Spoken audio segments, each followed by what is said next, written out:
시작하도록 하겠습니다.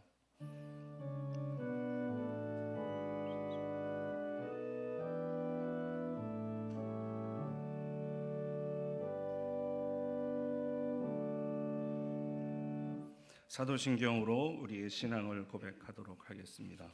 전능하사 천지를 만드신 하나님 아버지를 내가 믿사오며 그 외아들 우리 주 예수 그리스도를 믿사오니 이는 성령으로 잉태하사 동정녀 마리아에게 나시고 본디오 빌라도에게 고난을 받으사 십자가에 못 박혀 죽으시고 장사한 지 사흘 만에 죽은 자 가운데서 다시 살아나시며 하늘에 오르사 앉아 계시다가 저리로서 산 자와 죽은 자를 심판하러 오시리라. 성령을 믿사오며 거룩한 고회와 성도가 서로 교통하는 것과 죄를 사하여 주시는 것과 몸이 다시 사는 것과 영원히 사는 것을 믿사옵나이다. 아멘. 찬송 드리겠습니다.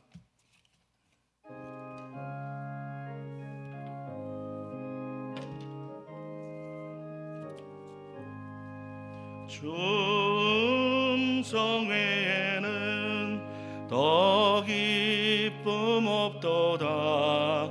날 사랑하신 주 늘 계시옵소서.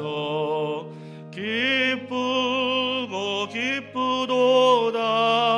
항상 기쁘도다.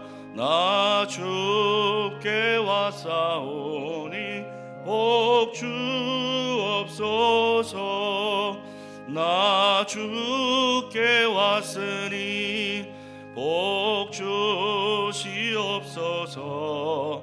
주 함께 계시면 큰 시험이 이기네.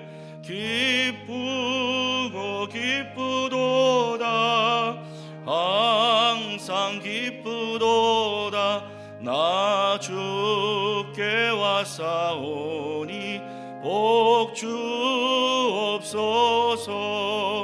주 떠나가시면 내 생명 헛되네. 기쁘고 슬플 때 늘 계시옵소서. 기쁘고 기쁘도다. 항상 기쁘도다. 나 주께 왔사오니 복 주옵소서. 그 귀한 언약을 이루어 주시고 주 명령 따를 때 늘 계시옵소서. 기쁘고 기쁘도다. 항상 기쁘도다. 나 주께 왔사오니 복 주옵소서. 아멘. 기도하겠습니다. 존귀하신 하나님 아버지, 학업을 잠시 멈추고 하나님께 예배하기 위해서 모였습니다. 오늘 경건회를 통해서 주님의 사랑과 은혜를 감사드리기를 원합니다. 죄로 죽었던 저희를 살려주신 하나님의 사랑에 감사드립니다. 죄 때문에 하나님의 영광에 이를 수 없었던 우리를 그리스도 예수 안에 있는 속량으로 말미암아 값없이 의롭다함을 얻게 하신 하나님의 은혜에 감사드립니다. 그럼에도 하나님의 은혜를 잊고 살았으며 죄에 익숙하고 죄에 무감각하게 살았던 저희의 죄를 용서해 주시옵소서. 이 시간 그리스도의 보혈이 필요하오니 주의 보혈로 씻어 주시옵소서. 학기를 시작한 것이 엊그제 같습니다. 그런데 벌써 학기의 마무리를 향해서 달려가고 있습니다. 우리 모두가 최선을 다해서 공부하게 하시고 또한 최선을 다해서 가르칠 수 있도록 도와주시옵소서. 우리가 배우는 지식이 우리를 교만하게 만드는 것이 아니라 하나님의 나라를 확장하며 주의 몸된 교회를 세우는 데 지식되게 하시고 우리의 지식이 우리를 겸손케 만들 수 있도록 하나님 역사에 주시옵소서. 무릎 꿇고 신학하게 하시고 기도하며 신학할 수 있도록 도와주시옵소서. 하나님 아버지, 새로 입학한 우리 유학생들을 위해서 특별히 기도하오니 학교에 잘 적응하게 도와주시옵시고 이곳에서 주의 은혜를 경험할 수 있도록 도와주시옵소서. 우리의 예배를 받으시기에 합당하신 주님을 찬양하오며 존귀하신 주 예수 그리스도의 이름으로 기도드립니다. 아멘.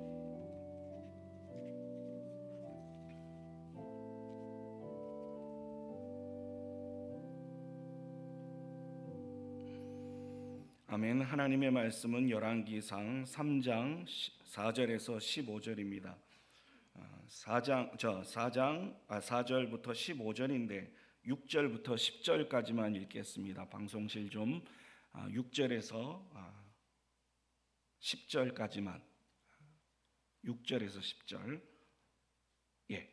한 절씩 교독하겠습니다. 솔로몬이 이르되 주의 종 내 아버지 다윗이 성실과 공의와 정직한 마음으로 주와 함께 주 앞에서 행함으로 주께서 그에게 큰 은혜를 베푸셨고 주께서 또 그를 위하여 이 큰 은혜를 항상 주사 오늘과 같이 그의 자리에 앉을 아들을 그에게 주셨나이다.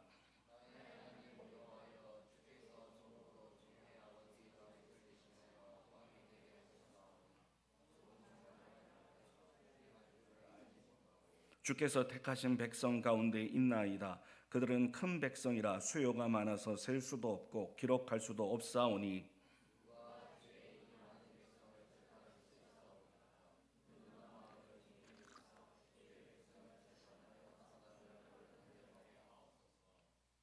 솔로몬이 이것을 구하매 그 말씀이 주의 마음에 든지라. 10절까지만 읽도록 하겠습니다. 얼마 전에 지난주에 제가 동대구에서 경산에 오는 기차를 탔습니다. 무궁화가 시간이 안 맞아서 제가 새마을 열차를 탔습니다. 승객은 몇 명 안 됐습니다. 10명 미만이었습니다. 그런데 제 앞쪽에 두 승객이 대화를 했습니다. 그 대화가 제 귀에 들렸습니다. A가 B에게 말합니다. 아저씨 이거 경산 가지요? B가 A에게 말합니다. 아니요 이거 경산 안 갑니다. 내려서 경산 가는 기차로 갈아타세요. A가 B에게 얘기합니다. 경산 간다고 해서 탔는데요. B가 A에게 대답합니다. 아니라니까요. 빨리 내려서 기차 갈아타세요. 두 사람이 이야기를 주고받는 사이에 열차는 문이 닫히고 출발을 했습니다. 잠시 후에 열차 승무원이 왔습니다. B가 말합니다. 이 사람이 기차를 잘못 탔습니다. 경산 가는 분인데 이 기차를 탔어요. 승무원이 말합니다. 이 기차 경산 가는 거 맞는데요? 제가 경산 가지 않습니까? 아저씨는 어디 가세요? B가 말합니다. 저는 땡땡 갑니다. 제가 땡땡을 듣질 못했습니다. B 아저씨가 경산 가는 건 아니었습니다. 승무원이 이 웃지 못할 상황을 웃으면서 말합니다. 아저씨가 잘못 탔어요. 아저씨가 다음 역에서 내려서 갈아타십시오.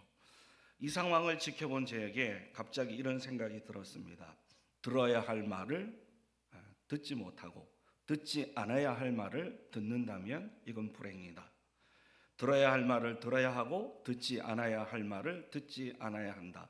만약에 A가 B의 말을 들었더라면 갈아탔겠죠. 더 정확히 얘기하면 기차를 타지 못했을 겁니다. 그러나 반드시 들어야 될 말이 있는데 그것이 뭐냐면 진리요 성경 말씀입니다. 중세 로마 가톨릭 교회는 자신들이 기차를 제대로 탔다고 생각을 했습니다.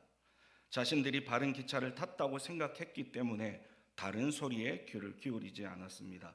자신들이 가는 방향이 잘못되었는데 그것도 모르고 오히려 바른 길을 가고 있는 사람들에게 갈아타십시오 이렇게 얘기하면서 정죄를 했습니다. 508년 전에 마르틴 루터라는 승무원이 당신이 잘못 탔습니다 라고 지적을 했지만 로마 가톨릭은 그걸 듣지 않았습니다. 우리가 어제 가톨릭에서 종교개혁을 했던 종교개혁의 행사를 했기 때문에 오늘은 제가 그 부분은 다루지 않도록 하겠습니다. 어쨌든 오늘 본문은 듣는 것에 관한 겁니다.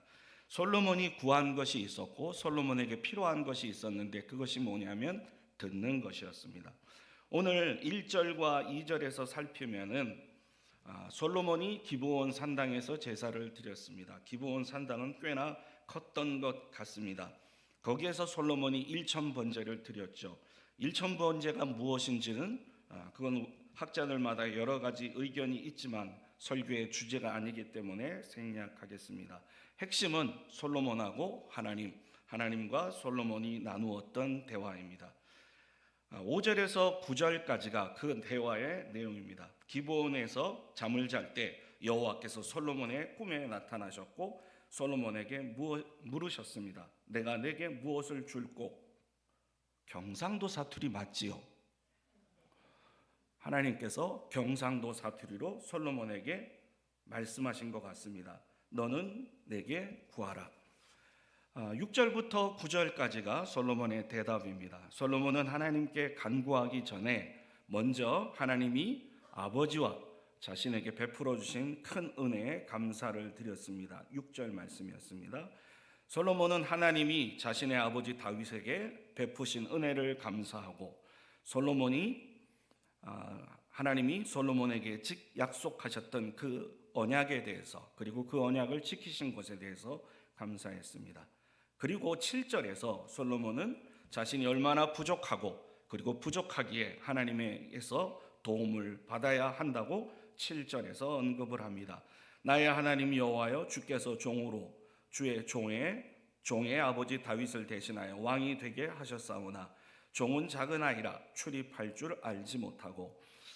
작은 아이라는 말은 여러분 아시겠지만 나이가 적다는 의미는 아닙니다. 왜냐하면 솔로몬은 이미 나이가 성인이 되었고 어느 정도 나이가 있는 사람이었습니다. 그렇기 때문에 나는 작은 아이라 하는 말은 나이의 문제가 아니라 왕정의 경험이 없는 미숙한 사람이라는 뜻이겠죠.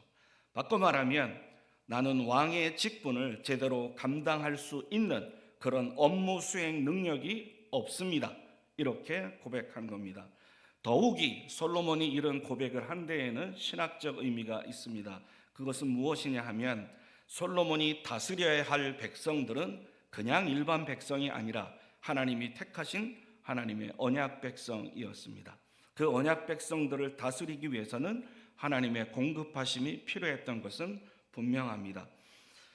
솔로몬은 자신의 왕정의 성격을 제대로 파악했기 때문에 하나님 앞에 이런 고백을 했습니다. 나는 작은 아이입니다. 나에게 주님께서 듣는 마음을 주십시오. 9절에서 보면 누가 주의 이 많은 백성을 재판할 수 있사오리까? 주의 백성이라고 말하는 데는 바로 그런 의미가 담겨져 있습니다.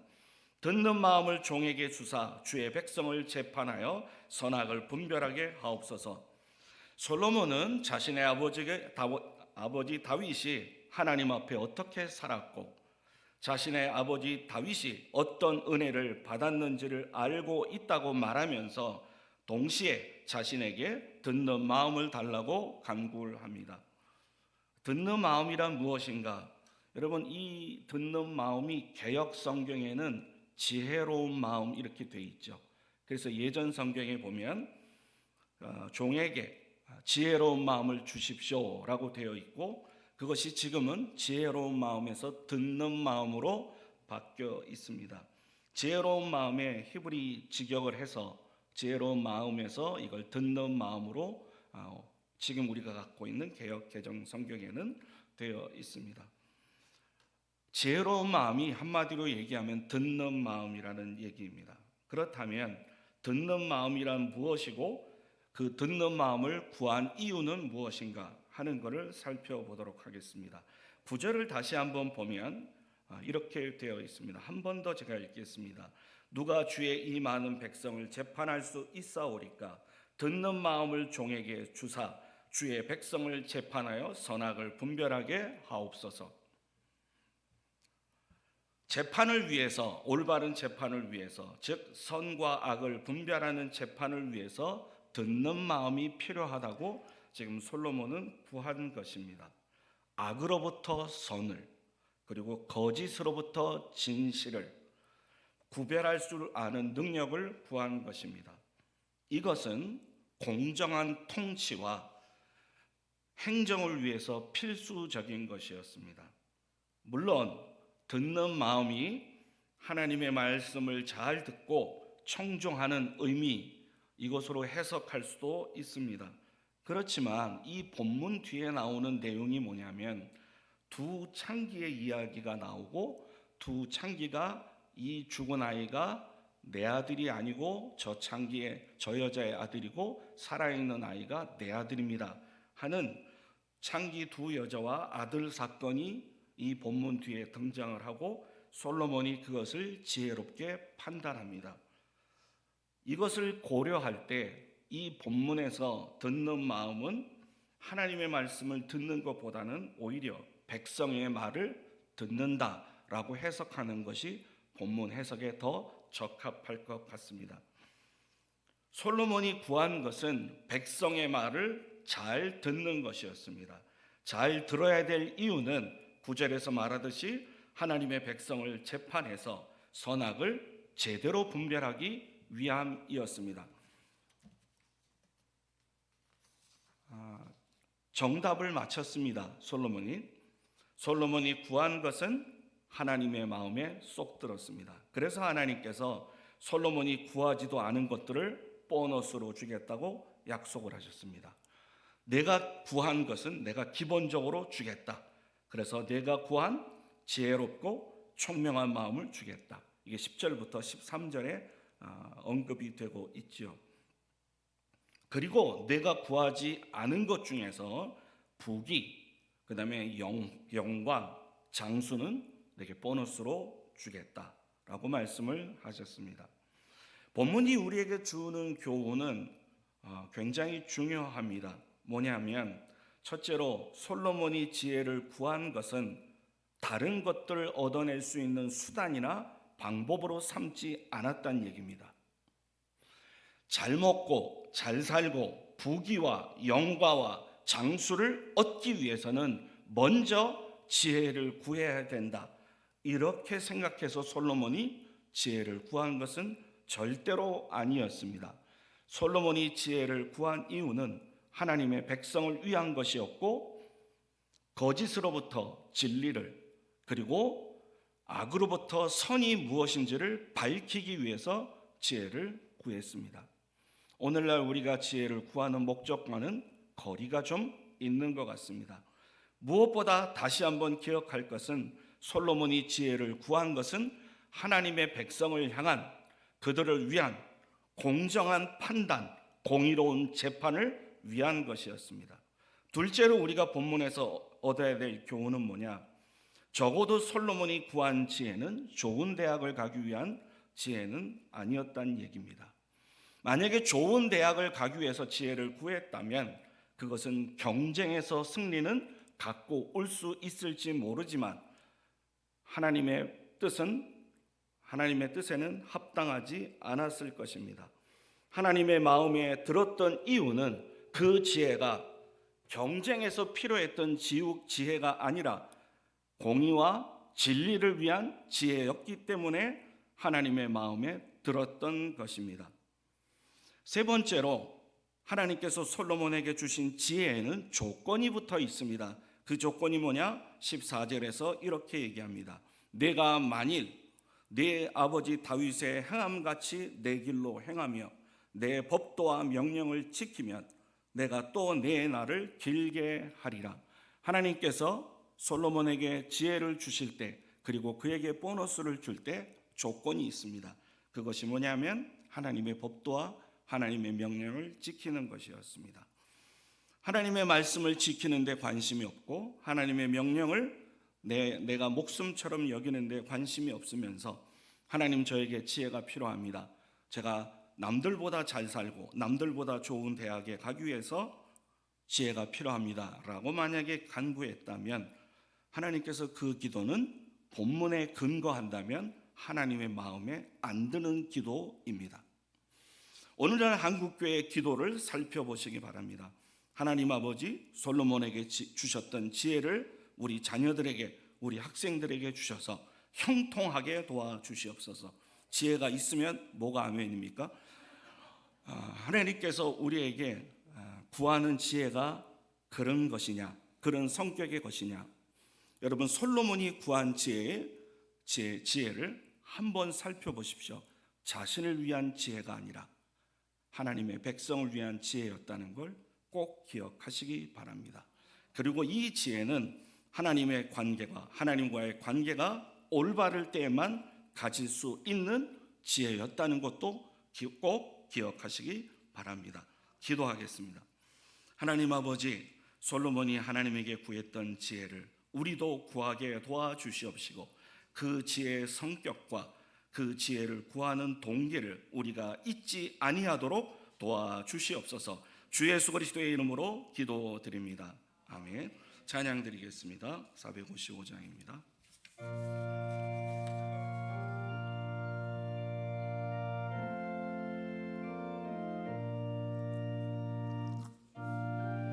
마음을 본받는 자, 그 맘에 평강이 찾아옴은 험악한 세상을 이기리니 하늘로부터 임함이로다. 주님의 마음 본받아 살면서 그 거룩하심 나도 이루리. 주 모습 내 눈에 안 보이며 그 음성 내 귀에 안 들려도 내 영혼 날마다 주를 만나 신령한 말씀을 배우도 주님의 마음 본받아 살면서 그 거룩하심 나도 이루리. 가는 길 험하고 거친 내 맘의 불평이 사라짐은 십자가 고난을 이겨내신 주님의 마음 본받음이라. 주님의 마음 본받아 살면서 그 거룩하심 나도 이루리.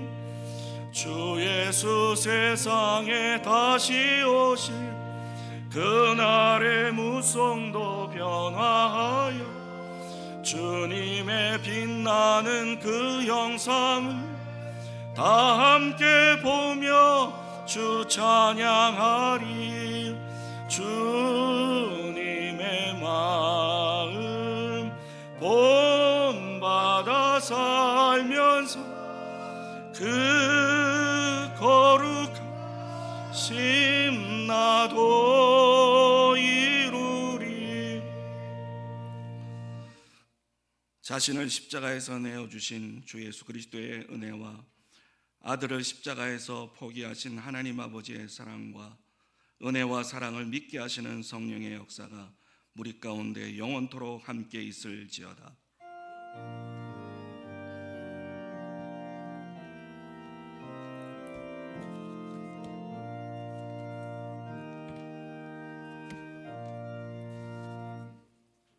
최종적인 목표는 나의 정신 건강을 증진